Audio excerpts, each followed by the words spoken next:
The blood-red sun cast long shadows across the dusty street as Nellie Miller stared at her trembling reflection in the auction block's polished brass plate.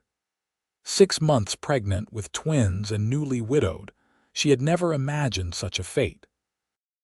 Her hands instinctively cradled her swollen belly as the auctioneer's voice boomed through the crowded square of Quartzsite, Arizona Territory, 1879. Next up, gentlemen. A young woman, strong constitution, can cook, clean, and sew. Comes with 2 little ones on the way. Starting bid at $50. Nellie's eyes filled with tears as she scanned the sea of leering faces. Most were miners, ranchers, or drifters' men looking for a household servant, or worse.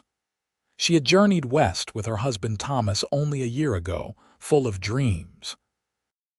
Now, after the mining accident that claimed his life and the subsequent seizure of their meager possessions for debt, she stood alone, her future being bartered away to the highest bidder. $50, shouted a red-faced man with liquor on his breath. 75. Called another, eyeing her in a way that made her skin crawl. The bids continued, each one sealing her fate further until a deep voice cut through the commotion. $300. The crowd parted, and Nellie saw him for the first time. Tall and broad-shouldered, with sun-weathered skin and eyes the color of a summer storm. The cowboy sat atop a magnificent chestnut stallion, his expression unreadable beneath the shadow of his wide-brimmed hat. 300 going once. The auctioneer stammered, surprised at the substantial offer. Going twice. 350, shouted the red-faced man desperately. The cowboy's eyes narrowed. 400, he stated firmly, silencing all competing bids. Sold, declared the auctioneer, banging his gavel with finality. To Mr. Samuel Ryder. As Samuel approached to claim his purchase, Nellie's legs nearly buckled beneath her. She had heard stories of men buying women at these frontier auctions. Rarely did such arrangements end well for the women. Samuel dismounted, his spurs jingling as his boots hit the dirt. He approached the platform and offered his hand to help her down. Nellie hesitated, then reluctantly accepted his assistance, having little choice in the matter. "Madam," he said quietly, his voice surprisingly gentle, "my ranch is about 2 hours' ride from here. Can you manage the journey in your condition?" Nellie nodded stiffly, her chin held high despite her circumstances. "I have no choice, do I, Mr. Ryder?" Something flickered in his eyes, perhaps respect for her spirit. "Everyone has choices, madam. Mine was not to let you fall into the hands of men like Crawford over there." He nodded toward the red-faced man who'd been bidding against him. "Owns the saloon, has a reputation with women that doesn't bear repeating." As Samuel helped her onto his horse, positioning himself behind her, he spoke quietly near her ear. "I know you have no reason to trust me, but I want you to know something." He paused, then said words that would forever change the course of her life. "Those babies you're carrying, I'll raise them as my own. You have my word." Nellie remained silent, unsure whether to be grateful or terrified. As they rode out of Quartzsite, leaving behind the dust and degradation of the auction block, she wondered what kind of man would pay $400 for a pregnant widow, promising to raise children that weren't his. The journey to Samuel Ryder's ranch passed in tense silence. Nellie observed the landscape, changing from the dusty streets of Quartzsite to rolling hills dotted with sagebrush and yucca. The late afternoon sun beat down relentlessly, and despite her fear, she was grateful for the solid presence behind her, supporting her aching back as the horse picked its way along the trail. "Not much further now," Samuel said, breaking the silence that had stretched between them for nearly an hour. "Just beyond that ridge there." Nellie nodded, too exhausted to reply. The twins had been active all day, their movements a constant reminder of her vulnerability and responsibility. When they crested the hill, she caught her first glimpse of what was to be her new home. The ranch spread out before them, modest but well-maintained. A whitewashed two-story house stood proudly against the backdrop of distant mountains, surrounded by several outbuildings, corrals, and fenced pastures where cattle grazed. A small creek wound its way through the property, lined with cottonwoods that offered precious shade. "Welcome to the Double R," Samuel said, a hint of pride in his voice. As they approached, a weathered older man emerged from the barn, wiping his hands on a rag. He squinted up at them, surprise evident on his face. "This is Henry," Samuel explained. "Been with me since I started this place." "Henry, this is Mrs. Miller. She'll be staying with us." Henry's eyes widened slightly as he took in Nellie's condition, but he touched the brim of his hat respectfully. "Madam, good to have another soul around these parts." Samuel dismounted first, then carefully helped Nellie down. Her legs wobbled after the long ride, and he steadied her with a firm but gentle hand on her elbow. "Henry, would you mind seeing to Bucephalus? Mrs. Miller needs to rest." "Of course, boss." Henry took the reins, leading the chestnut stallion toward the barn, but not before casting another curious glance in Nellie's direction. Samuel guided her toward the house.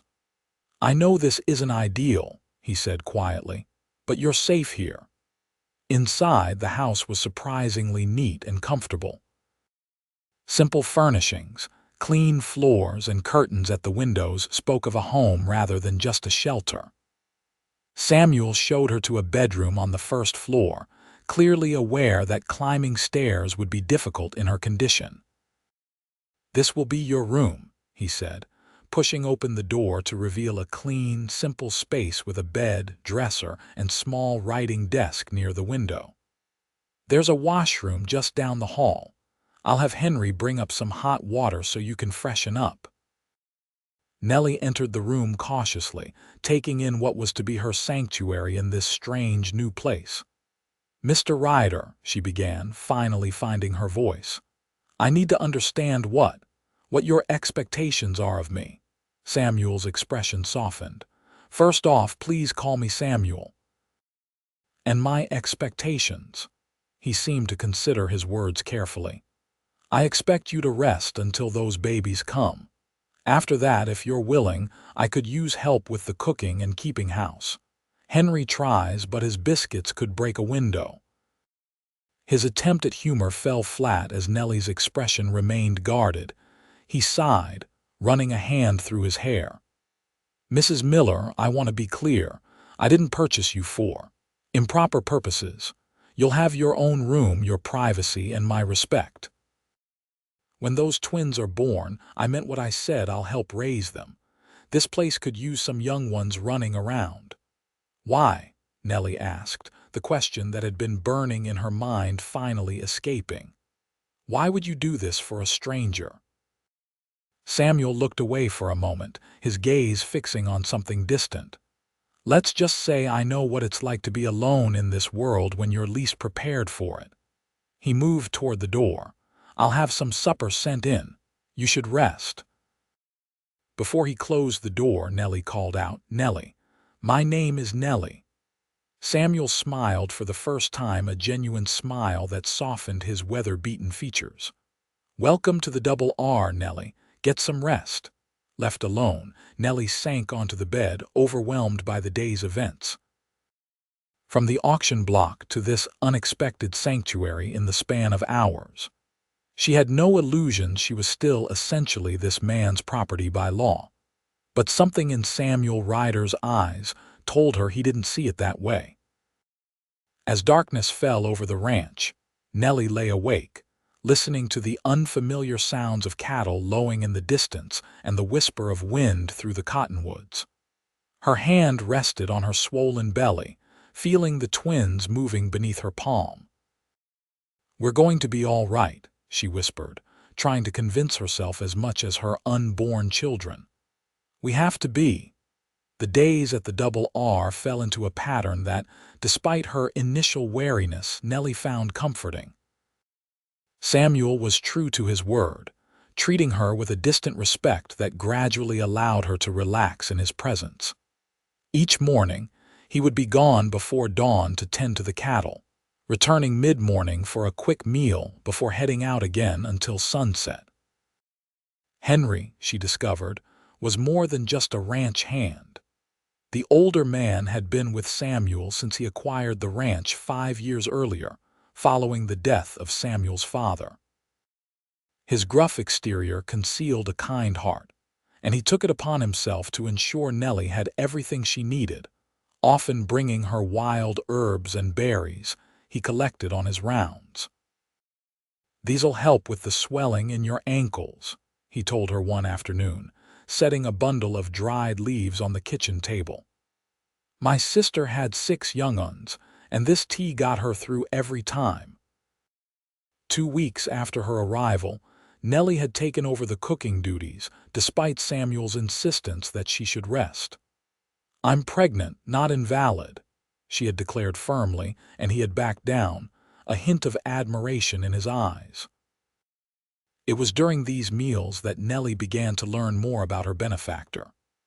Samuel Ryder had been born in Missouri, the son of a blacksmith who had dreamed of owning land. After the Civil War, his father had brought the family west, settling in the Arizona Territory when Samuel was 15. His mother had died of fever during the journey, a loss that still shadowed his eyes when he spoke of her. "Pa never really got over losing her," Samuel explained one evening as they sat on the porch after supper, watching the sunset paint the desert in shades of gold and crimson. "But he was determined to make something of this place for her sake. When he passed 5 years ago, I promised him I'd keep building what he started." "You've done well," Nellie observed, looking out over the thriving ranch.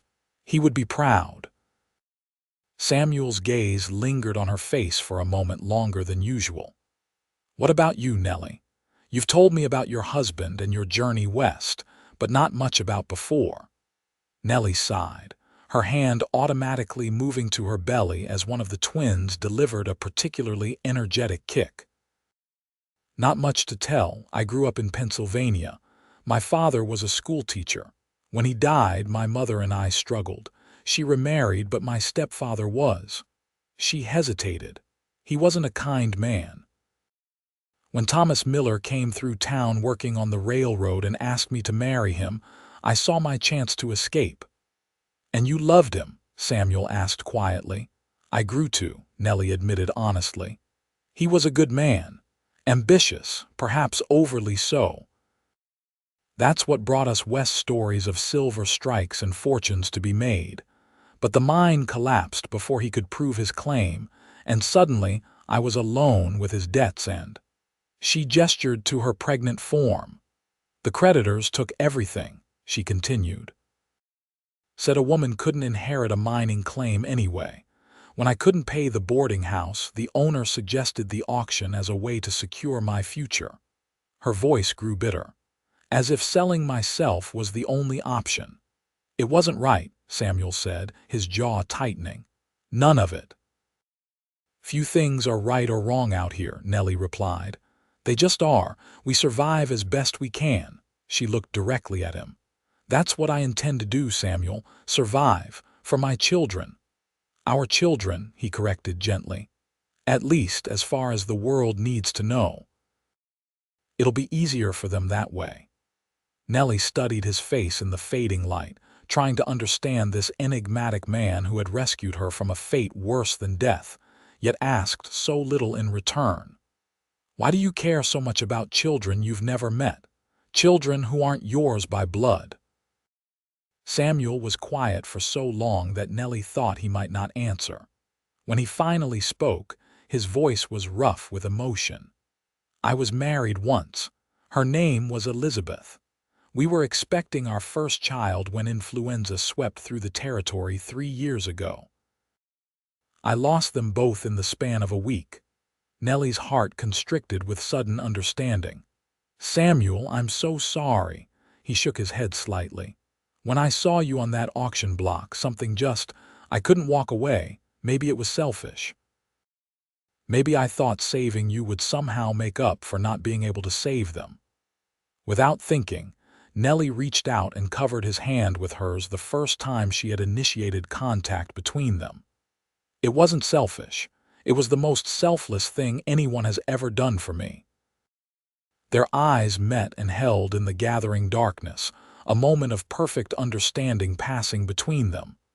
Then Samuel gently withdrew his hand and stood. "It's getting late. You should rest." But that night, as Nellie lay in bed listening to the coyotes howling in the distance, she found herself thinking not of her past or her uncertain future, but of the pain. Samuel carried a pain she understood all too well.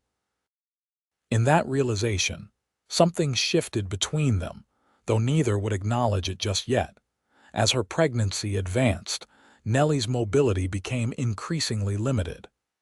By her 8th month, even simple household tasks left her exhausted. One morning, as she struggled to hang laundry on the line, Samuel appeared beside her, wordlessly taking the wet sheets from her hands. "I can manage," she protested half-heartedly. "I know you can," he replied, efficiently pinning the sheet to the line. "But you don't have to do everything alone anymore." There was something in his tone that made her study his face more closely. Over the past weeks, she had come to recognize the quiet strength in his features, the intelligence in his storm-gray eyes, and the gentle way his mouth curved when something amused him. Today, however, there was tension in the set of his jaw. "What's happened?" she asked. Samuel hesitated, then sighed. "Riders came through early this morning. There's been trouble with the Apache to the north. Army's been pushing them hard, and some bands have been raiding settlements in retaliation." Fear clutched at Nellie's heart. The Double R was isolated, at least half a day's ride from the nearest town. "Are we in danger?" "Probably not," Samuel assured her. "Chief Natchez people have generally kept to the peace terms in this area, but I've asked Henry to stay closer to the house for the next few weeks, just in case." He placed a reassuring hand on her shoulder.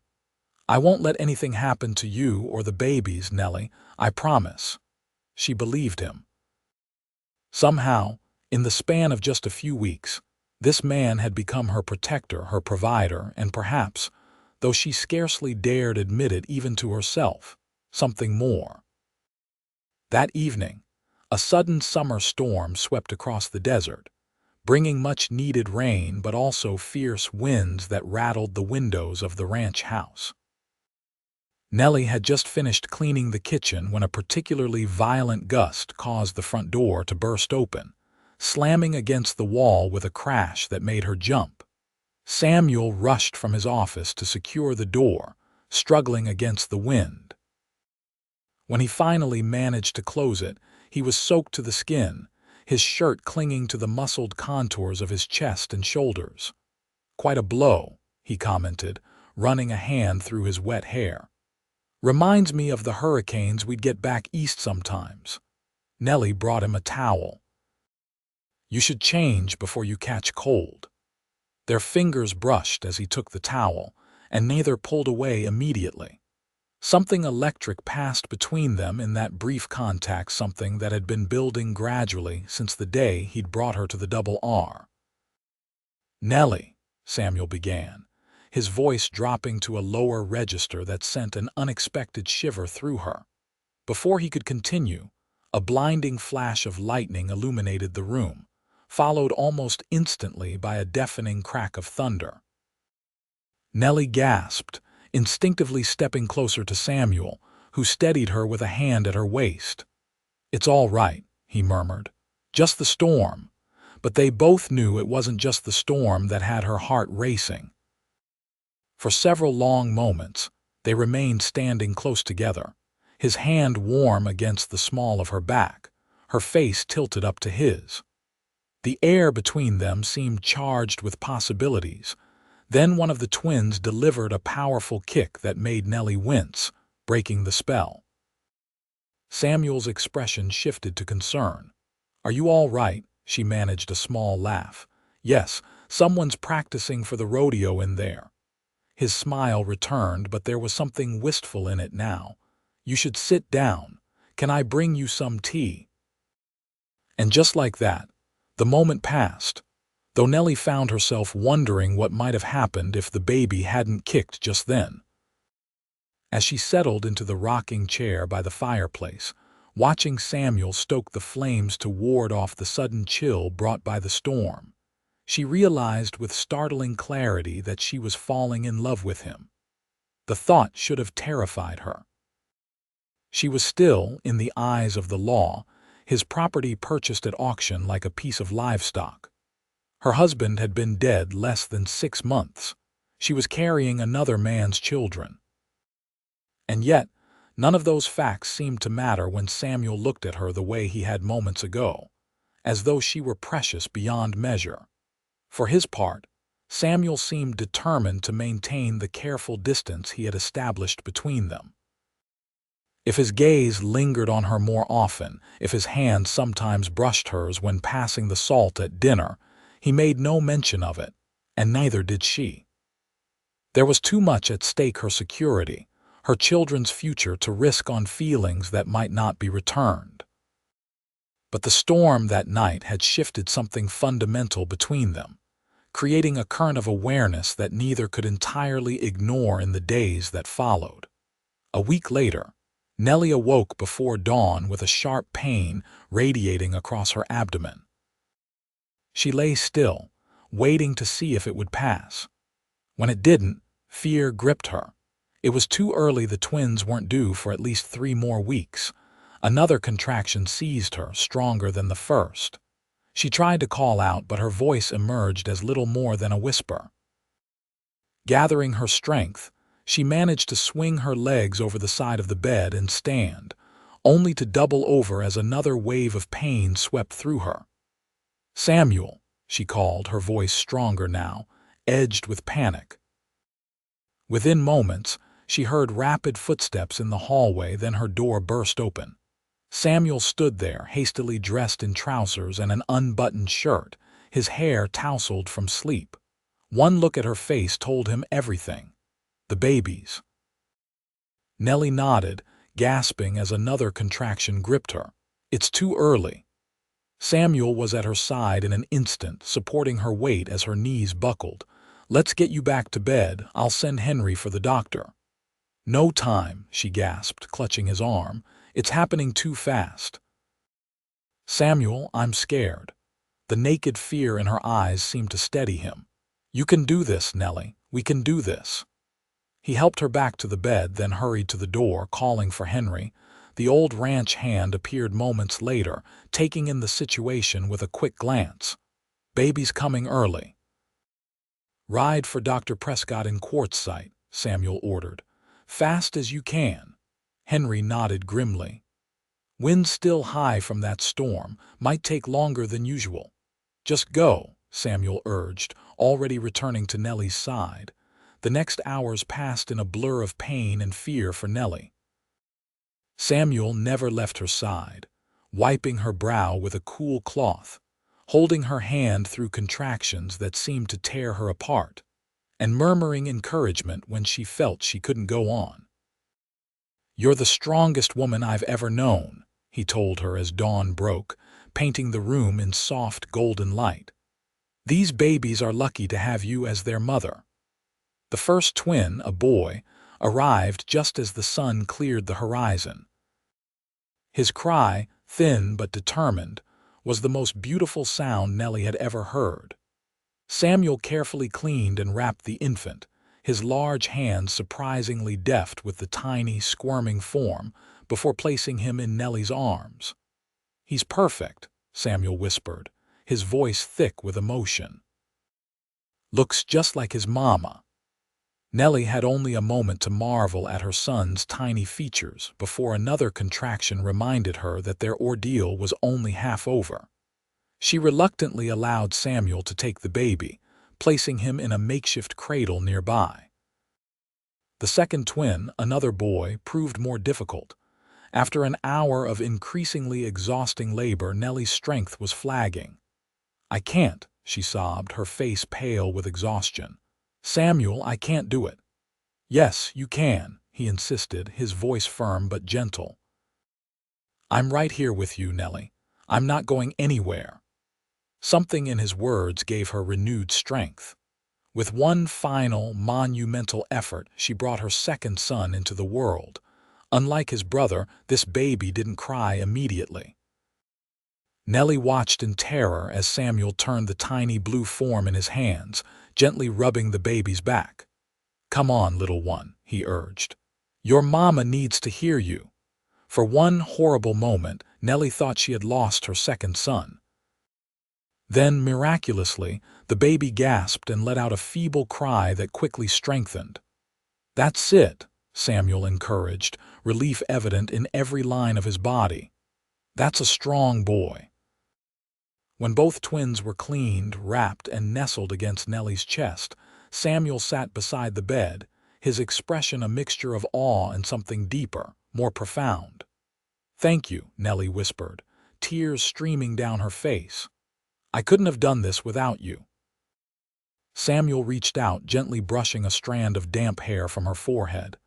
"You did all the hard work, I just caught them." Nellie shook her head. "Not just today, everything. Saving us at the auction, bringing us here, making me feel." She hesitated, then finished softly, "safe, valued." Their eyes met and held, and in that moment, with her newborn sons cradled against her heart, Nellie saw her future reflected in Samuel Ryder's gaze, a future she had never dared hope for. "What will you name them?" Samuel asked, breaking the silence that had stretched between them. Nellie looked down at the twins. The firstborn had a shock of dark hair like his father, while the second had wisps of auburn like her own. "Thomas, after their father, for the first," she decided. "And the second?" She hesitated, then met Samuel's eyes. "Samuel, if that's all right with you." Something flickered in his expression, surprise, followed by profound emotion. "I would be honored," he said, his voice rough. It was at that moment that Henry finally returned with Dr. Prescott, an elderly man with kind eyes and a gentle manner. After examining Nellie and the twins, he pronounced all three healthy despite the early arrival. "These boys are fighters," he declared. "Take after their mother, I'd wager." As the doctor prepared to leave, he paused at the bedroom door. "Congratulations, Mr. Ryder. Fine-looking sons you have there." Samuel didn't correct him. Instead, he placed a protective hand on Nellie's shoulder and simply said, "Thank you, doctor." When they were alone again, Nellie looked up at Samuel questioningly. "You didn't tell him?" "No," Samuel admitted. "I meant what I said at the auction, Nellie. I'll raise these boys as my own. If you'll allow it, I'd like to give them my name. Protect them from any stigma that might come from." He trailed off, not wanting to remind her of the circumstances that had brought her to the auction block. "You would do that?" Nellie asked, searching his face. "Claim children that aren't yours by blood. What would people think?" "I don't care what people think," Samuel replied firmly. "These boys deserve a father who will love them, teach them, raise them to be good men." "I want to be that father, Nellie." He paused, then added softly, "but only if you want that too." Nellie's heart swelled with emotions too complex to name. "The boys need a father," she agreed carefully. "But what about me, Samuel? What am I to be in this arrangement, your housekeeper?" "The mother of your adopted sons. Your—" She couldn't bring herself to say the word property. Samuel knelt beside the bed, bringing his face level with hers. "You could be my wife, Nellie Miller, if you wanted to be." The words hung in the air between them, fraught with meaning. Nellie studied his face, looking for any sign of pity or obligation, but found only sincerity and something that looked remarkably like love. "Are you proposing to me, Samuel Ryder?" she asked, her voice barely above a whisper. I'm not a man who speaks easily of his feelings, Samuel admitted. But these past weeks, watching you build a life here despite everything you've been through, seeing your courage, your kindness. He took a deep breath. I never expected to love again after Elizabeth. Never wanted to, but I love you, Nellie. And I would be honored to call these boys my sons and you my wife, not because I purchased you at an auction, but because we choose each other, freely and completely.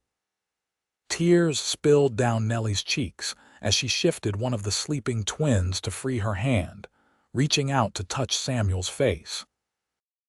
I choose you, she whispered. I love you, Samuel. He caught her hand and pressed a kiss to her palm, his eyes never leaving hers. Then we'll be a family, all four of us. In that moment, with her newborn sons sleeping peacefully in her arms and the man she loved kneeling beside her, Nellie felt something she had thought lost forever. Hope. Not just for survival, but for happiness. Dr. Prescott returned the following week to check on Nellie and the twins. He found her sitting on the porch, nursing little Samuel while Thomas slept in a cradle nearby. The doctor nodded approvingly at the domestic scene. You've recovered well, Mrs. Ryder, he observed, using the name that Samuel had given when he'd fetched the doctor. And the boys are thriving. Nellie smiled, adjusting the baby at her breast. They're strong like their father. The doctor glanced toward the corral where Samuel was breaking a new horse, his powerful form moving in perfect harmony with the spirited animal. Good man, your husband. Folks in town were surprised when he brought home a wife and children so suddenly, but anyone can see he dotes on you and those boys. Nellie followed his gaze, her heart swelling with pride and affection as she watched Samuel.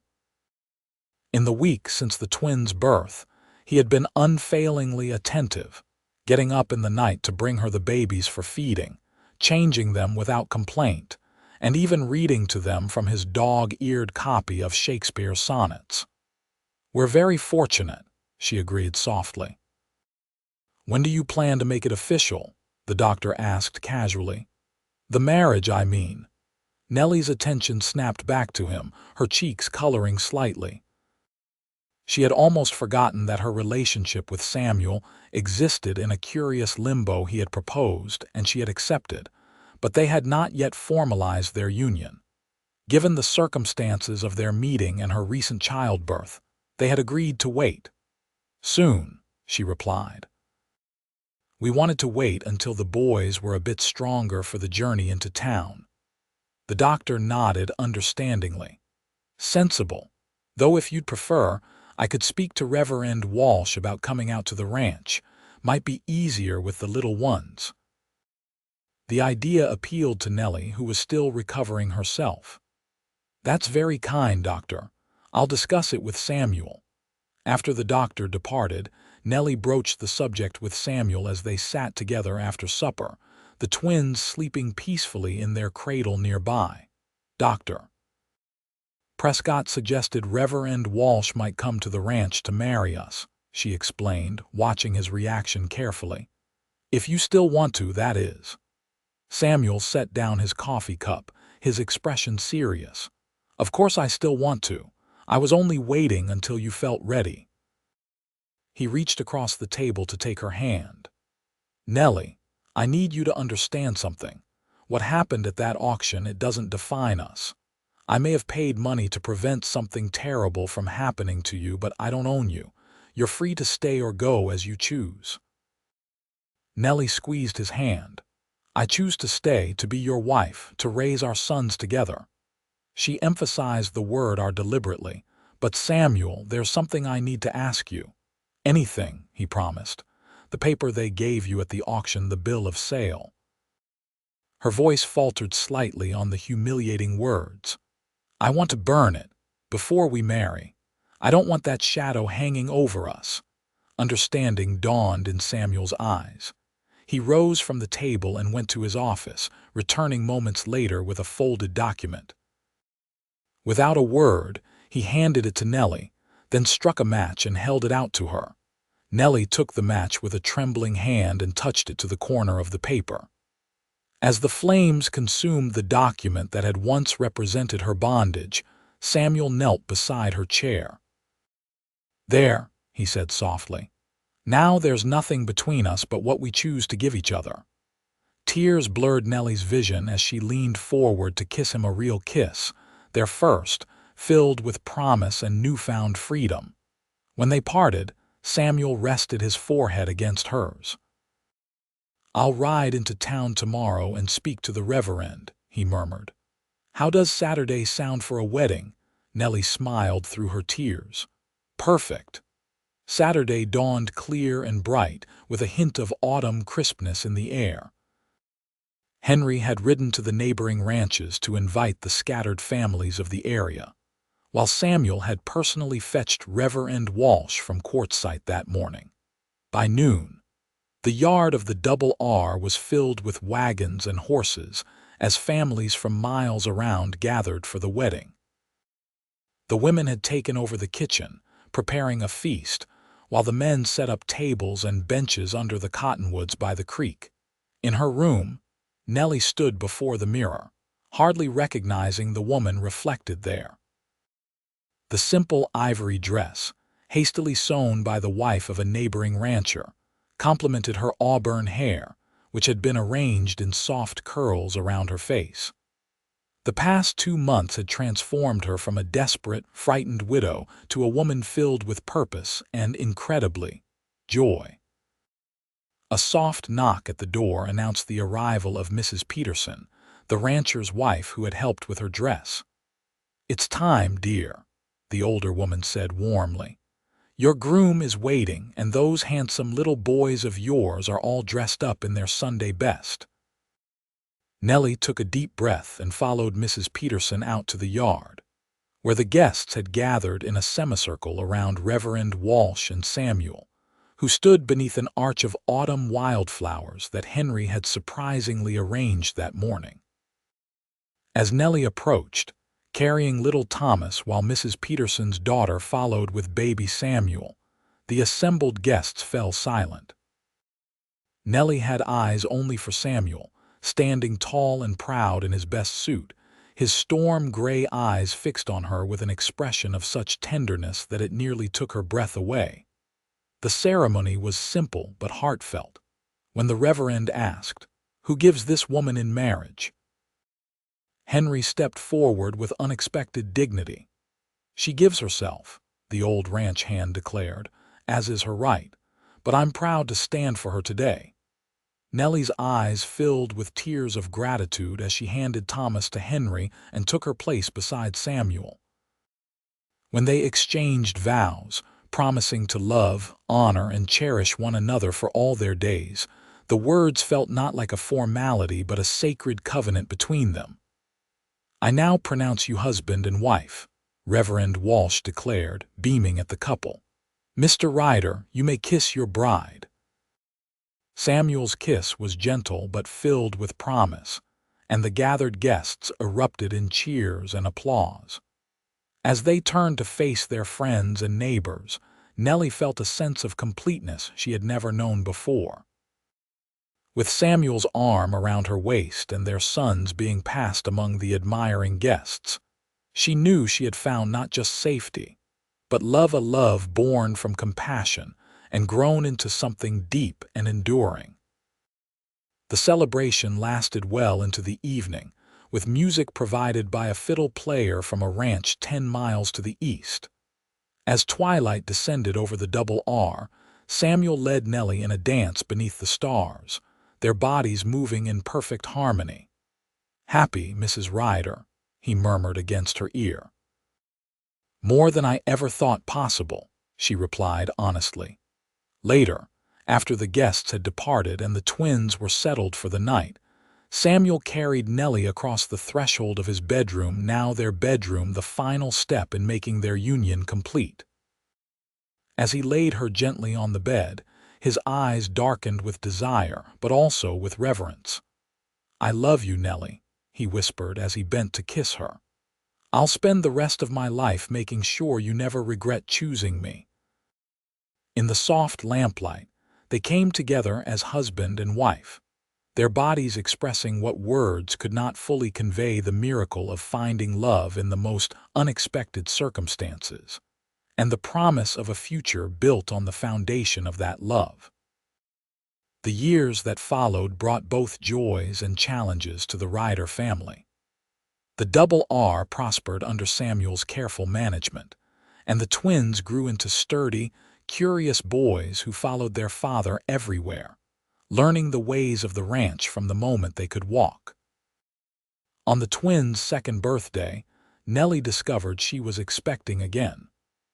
The following spring, she gave birth to a daughter they named Elizabeth, after Samuel's first wife, a gesture of honoring the past while embracing their future together. 2 years later, a son they called Henry, after the faithful ranch hand who had become like family, joined their growing brood. By the time the twins were 6, the Ryder household was a bustling, joyful place filled with the laughter and squabbles of 4 active children. Through it all, Samuel remained the steady center of Nellie's world, his love for her deepening with each passing year. On quiet evenings after the children were asleep, they would often sit together on the porch, watching the stars emerge over the desert landscape, his arm around her shoulders, her head resting against him. "You ever regret it?" Nellie asked one such evening, nearly 7 years to the day since the auction that had brought them together. "Spending $400 on a pregnant widow you didn't know." Samuel's answer was to pull her closer, pressing a kiss to her temple. "Best investment I ever made, Mrs. Ryder. Though I'd have paid 10 times that amount had I known what I was getting." Nellie smiled, settling more comfortably against him. "And what were you getting, Mr. Ryder?" "Everything," he replied simply. "Absolutely everything." As they sat together in the gathering darkness, listening to the familiar sounds of the ranch settling for the night, Nellie reflected on the strange and beautiful journey that had brought them to this moment. From the depths of despair on that auction block to the heights of joy in Samuel's arms, her life had been transformed by one man's compassion and courage. The twins, now sturdy boys with Samuel's determined chin and her auburn hair, had no memory of a time before the double R, before Samuel was their father in every way that mattered. They bore his name, carried his values, and would inherit his legacy. Thomas, the firstborn, showed Samuel's gift with horses, while young Samuel had his father's quiet thoughtfulness and love of books. "Ma, Pa." Thomas's excited voice broke into her reverie as he burst onto the porch, his brother close behind. "Henry says there's a mountain lion tracked down by the creek. Can we go hunting for it tomorrow?" Samuel chuckled, ruffling the boy's hair. "That old cat's probably miles away by now, but we can check the track in the morning if you like." "Promise?" young Samuel asked, his gray eyes so like his namesake's, serious and hopeful. "I promise," Samuel assured him, gathering both boys in a quick embrace before sending them back to bed with a gentle swat. "Now scoot, before you wake your sister and brother." As the boys thundered back into the house, Nellie couldn't help but marvel at how completely Samuel had fulfilled the promise he'd made on that dusty trail out of Quartzsite. He had raised her sons as his own, giving them his name, his love, and a future secure in the knowledge of their place in the world. "They're growing so fast," she sighed, leaning back against her husband's chest. "Soon they'll be riding the range with you, and I'll be worrying from sunup to sundown." Samuel's arms tightened around her. "They're good boys, Nellie, smart and strong. They'll make us proud." "They already do," she replied softly, "because of you, because of the father you've been to them." Samuel was quiet for a moment, then said thoughtfully, "You know, I've been thinking. The boys are old enough now to understand more about the world. Perhaps it's time we told them about Thomas, their birth father, I mean. They have a right to know where they came from." Nellie turned in his embrace to study his face in the fading light. "Are you sure? They might be confused." "They're your sons," Samuel said firmly. "They should know about the brave man who brought them west seeking a better life. It won't change anything between us. They know who their pa is." His voice held such certainty that Nellie's heart swelled with love for him. "You're a remarkable man, Samuel Ryder," she whispered, reaching up to touch his face. "I thank God every day for bringing you to that auction." Samuel caught her hand and pressed a kiss to her palm, an echo of that first intimate gesture they had shared after the twins' birth. "And I thank God every day that I had the sense to bid." As darkness settled fully over the double R, Samuel stood and lifted Nellie into his arms, just as he had on their wedding night 7 years earlier. "Come to bed, wife," he murmured against her hair. "Tomorrow will be here soon enough." Nellie wrapped her arms around his neck, marveling at how, even after all these years, his touch could still send a thrill of desire through her. "I love you, Samuel." "And I love you," he replied, carrying her through the door of the home they had built together, not just the physical structure of the ranch house, but the warm, loving family that dwelled within it. A family born from an act of compassion at an auction block, where a desperate pregnant widow met a lonely cowboy who promised to raise her unborn children as his own. As Samuel laid her gently on their bed, Nellie knew with absolute certainty that some promises, once made and kept, created bonds that not even death could sever. The love between them, unexpected, hard-won, and enduring, was such a promise, renewed each day in the life they shared and the family they cherished.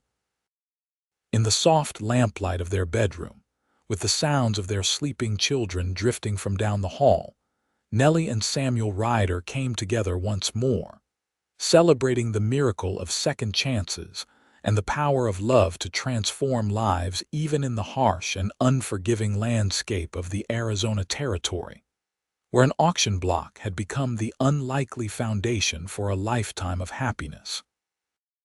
10 years after that fateful day in Quartzsite, the Ryder family gathered on the porch of the Double R to celebrate the twins' 10th birthday. The ranch had prospered beyond Samuel's wildest dreams, now encompassing twice the original acreage, with a herd of prime cattle that was the envy of the territory.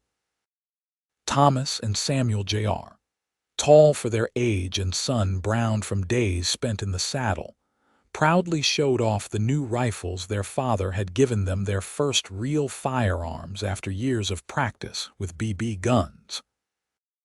"Remember, boys," Samuel cautioned as they examined the Winchester repeaters with reverent hands, "a gun is a responsibility, not a toy. I expect you to treat them with respect."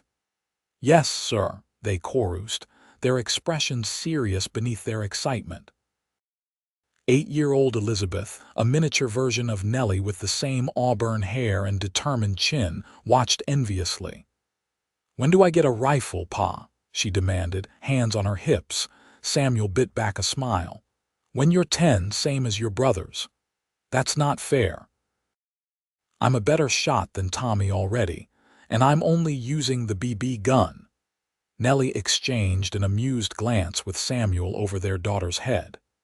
Elizabeth had been challenging her brothers and winning since she could walk, a fact that alternatively frustrated and impressed the twins. "Rules are rules, Lizzie," Nellie said firmly, bouncing 6-year-old Henry on her knee. "But your birthday's coming up soon, and I hear there might be a new saddle with your name on it." Elizabeth's scowl transformed instantly into a beaming smile. "Really, Pa, my own saddle?" Samuel nodded, pulling his daughter into a one-armed hug. "Can't have the best young rider in the territory using a hand-me-down, can we?" As the children chattered excitedly about their gifts, Henry, the original ranch hand, now gray-haired but still spry, approached from the barn, leading a magnificent black stallion. "Present from all of us at the bunkhouse," he announced gruffly. for the birthday boys to share. Time they had a proper mount between them. The twins' eyes widened in disbelief. Really, Henry, for us? If your pa approves, Henry replied, looking to Samuel for confirmation. Samuel studied the stallion with a critical eye, then nodded. Fine animal. The boys will need to prove they can handle him, though. We can. We will. Thomas promised fervently, while Samuel Jr. was already moving forward to stroke the horse's gleaming neck with a gentle hand. Watching her family, her husband, their 4 children, and the old ranch hand who had become like a grandfather to the young ones, Nellie, felt a familiar swell of gratitude. From the desperation of that auction block to this moment of abundant joy, her life's journey had been nothing short of miraculous. Later that evening, after the birthday cake had been devoured and the younger children put to bed, Nellie found Samuel in his office, poring over the ranch accounts by lamplight. She slipped behind him, massaging his broad shoulders. The boys loved their gifts, she said softly. Especially that stallion. Henry's been saving up for months to buy him, hasn't he? Samuel leaned back into her touch, sighing contentedly. He has. Says the boys remind him of me when I first came to the Double R with my father. Same love for the land, same way with horses. Nellie bent to press a kiss to the top of his head. They have a wonderful role model. Samuel caught her hand, pulling her around to sit on his lap. Even after 10 years of marriage, he still looked at her with the same intensity that had captivated her heart on the day the twins were born. I got a letter today, he said, nodding toward an envelope on his desk. From the governor's office. They're establishing a territorial council, want me to serve as a representative for this county. Nellie's eyes widened. Samuel, that's a great honor. Will you accept? He shrugged, his expression thoughtful. It would mean more trips to Phoenix, more time away from the ranch, from you and the children. But you could make a difference, Nellie pointed out. Help shape laws that protect small ranchers, maybe even address the mistreatment of women like. She hesitated. Even after a decade, the memory of the auction was painful, like you, Samuel finished gently. That's what I was thinking too. No woman should ever have to endure what you went through. Maybe I could help ensure that. Nellie cupped his face in her hands. Then you should do it. The children and I will manage here. Henry and the hands are loyal, and Thomas and Samuel are old enough to take on more responsibility. Samuel studied her face in the soft lamplight. You've come a long way from that frightened widow on the auction block, Nellie Ryder. Thanks to you, she replied softly. He shook his head. No, thanks to your own courage. I just provided a safe place for it to flourish. He pulled her closer, resting his forehead against hers. I'm the lucky one. Every day I wake up beside you, I count my blessings. Their lips met in a tender kiss that gradually deepened, reflecting the passion that still burned between them. When they finally pulled apart, breathless, Samuel stood with Nellie still in his arms. The accounts can wait until morning, he declared, carrying her toward their bedroom with the same strength he'd shown on their wedding night. Later, as they lay together in the quiet darkness of their room, Nellie traced lazy patterns on Samuel's chest, savoring the peaceful aftermath of their lovemaking. You ever wonder what would have happened if you hadn't been in quartzsite that day? She asked softly. Samuel was quiet for a long moment, his hand gently stroking her hair. Sometimes, he admitted finally. But then, I look at our family, at Thomas and Samuel growing into fine young men, at Elizabeth with her fearless spirit, at little Henry with his thoughtful ways, and I know that whatever force brought me to that auction was divine providence. Some things are meant to be, Nellie. Nellie snuggled closer, her heart full. I believe that too. Even in my darkest moment, standing on that auction block, some part of me knew that it wasn't the end of my story. Just the beginning of ours, Samuel murmured, pressing a kiss to her forehead.